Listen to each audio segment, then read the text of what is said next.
এই যে শাড়িটা দেখছেন, এই শাড়ির পাট গাছ এই শাড়ির তুলনায় কমপক্ষে 1 ফুট উঁচু এবং এটা অনেক বেশি মোটা হয়েছে।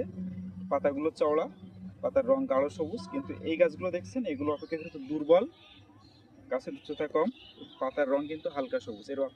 এর অর্থ হচ্ছে এখানে রবি মৌসুমে পটল চাষ করা হয়েছিল।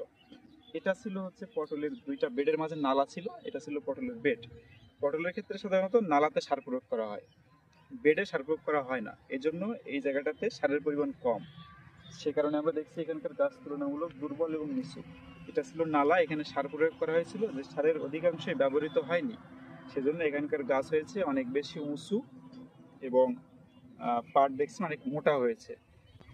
আমরা সাধারণত কৃষকদেরকে বলে থাকি যে আপনারা পূর্ববর্তী মৌসুমে বা ফসলে যে পরিমাণে সার ব্যবহার করেছেন এর অধিকাংশ সারই থেকে যায়, এই জন্য পরবর্তী মৌসুমে সার ব্যবহার করার সময় অবশ্যই কৃষি বিভাগের পরামর্শ নিয়ে এবং আপনার ফসলের যে বিন্যাস তার উপর নির্ভর করে সার প্রয়োগ করার জন্য বলা হয়ে থাকে, এবং সেটার বাস্তব প্রমাণ আজকে আপনাদেরকে এখানে দেখালাম।